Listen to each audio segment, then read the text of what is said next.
Welcome to my channel. আজকে আপনাদের দেখানোর চেষ্টা করব র্যাঙ্কসের একটি ফ্রস্ট ফ্রিজ। আসলে এটা কেমন, এটাতে কেমন আইস জমে, এটা কেমন টেকসই হয়, এসব কিছু আসলে বেসিক্যালি দেখানোর চেষ্টা করব ফ্রস্ট ফ্রিজ আসলে কেমন। আমি আপনাদের সম্পূর্ণ ভিডিওটি দেখাবো। আগে ফ্রিজে রাখা জিনিসপত্রগুলো বের করে নেই। আসলে আপনাদের ব্যবহার করা ফ্রিজের রিভিউ দেখাবো, তাহলে আপনারা বুঝতে পারবেন যে ফ্রিজটা কেমন।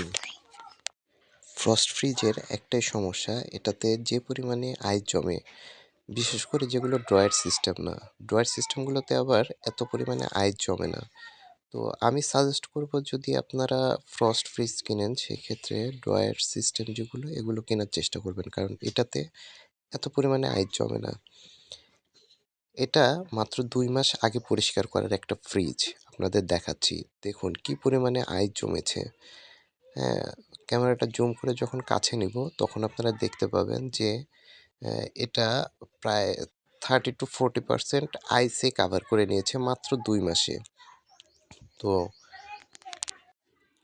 আপনারা যদি আবার এটা যদি ড্রয়ার সিস্টেম কিনতেন, তাহলে আপনার বছরে ২ বার থেকে সর্বোচ্চ ৩ বার পরিষ্কার করলেই এনাফ। ৪ মাস বা ৬ মাস পর, পর। কিন্তু এটা ২ মাস পর, পরই কিন্তু পরিষ্কার করতে হয়। কারণ এটাতে এত পরিমাণে আইস জমে, যেটা কল্পনাও করা যায় না। ফ্রিজ কিনলে বেসিক্যালি নন ফ্রস্টগুলো কিনাই ভালো। এটা হচ্ছে আমার সাজেশন। কিন্তু অনেক সময় বাজেটের কারণে নন ফ্রস্টগুলো একটু অ্যা বেশি বাজেটের হয়ে থাকে, যে কারণে অনেকে ফ্রস্ট ফ্রিজ কিনে। তো ফ্রস্ট ফ্রিজ কিনলেও আমি সাজেস্ট করব যে আপনারা অবশ্যই জেনে দেখে তারপরে নেবেন, যে এটাতে আসলে কতদিন পর, পর আইস জমে, বা কেমন পরিমাণে আইস জমে, কতদিন পর, পর পরিষ্কার করতে হয়।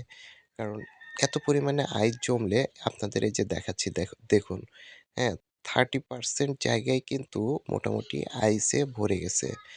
এখন এই আইসগুলো খুব সুন্দর করে ধীরে সুস্থে এটা হচ্ছে পরিষ্কার করে ফেলবো। এটাকে একটু সাবধানে পরিষ্কার করার চেষ্টা করব, কারণ যেন ফ্রিজের অন্য অংশে এটার দাগ না লাগে। সাধারণত এটা লাগে না, তারপরেও সাবধানে পরিষ্কার করাই ভালো।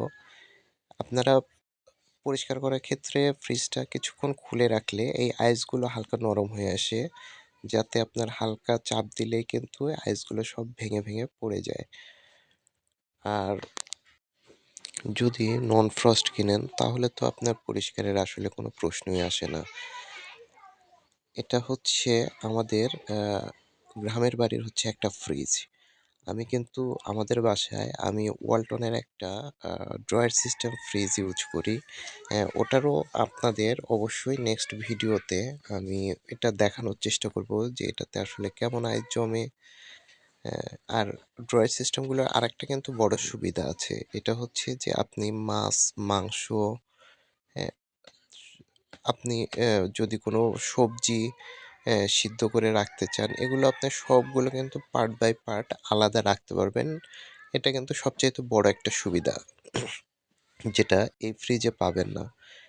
এই ফ্রিজে দেখা যাচ্ছে যে আপনার মাছ, মাংস সবগুলো একসাথেই রাখতে হয়।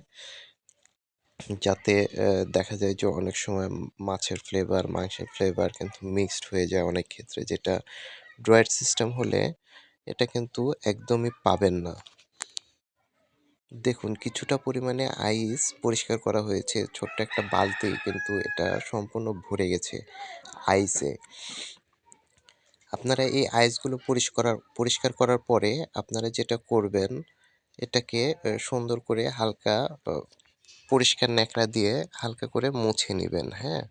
মুছে নিয়ে যদি সম্ভব হয় একটু সরিষার তেল, হ্যাঁ, সরিষার তেল ইউজ করবেন। তাহলে কি হবে, আপনার আইসটা কিন্তু কম জমবে। হ্যাঁ, আবারও বলছি, যদি একটু সরিষার তেল ইউজ করতে পারেন, তাহলে কিন্তু আইসের পরিমাণটা একটু কম জমে।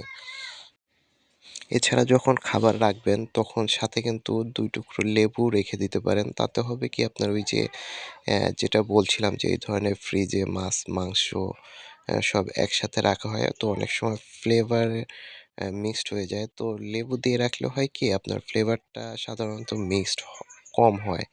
হ্যাঁ, এটা কিন্তু একটা সুন্দর ট্রিক্স। আর এটার যদি আপনি নরমালটা পরিষ্কার করতে চান, নরমাল পরিষ্কার করার আসলে বেসিক্যালি কোনো নিয়ম নেই। হ্যাঁ, এটা হালকা কাপড় দিয়ে আপনি পরিষ্কার করে নিতে পারবেন, যেটা ফ্রস্ট, নন ফ্রস্ট সব ধরনের ফ্রিজে বেসিক্যালি একই ধরনেরই হচ্ছে পরিষ্কার সিস্টেম। আসলে একটা ফ্রিজ পরিষ্কার করতে কিন্তু অনেক সময়ের দরকার হয়।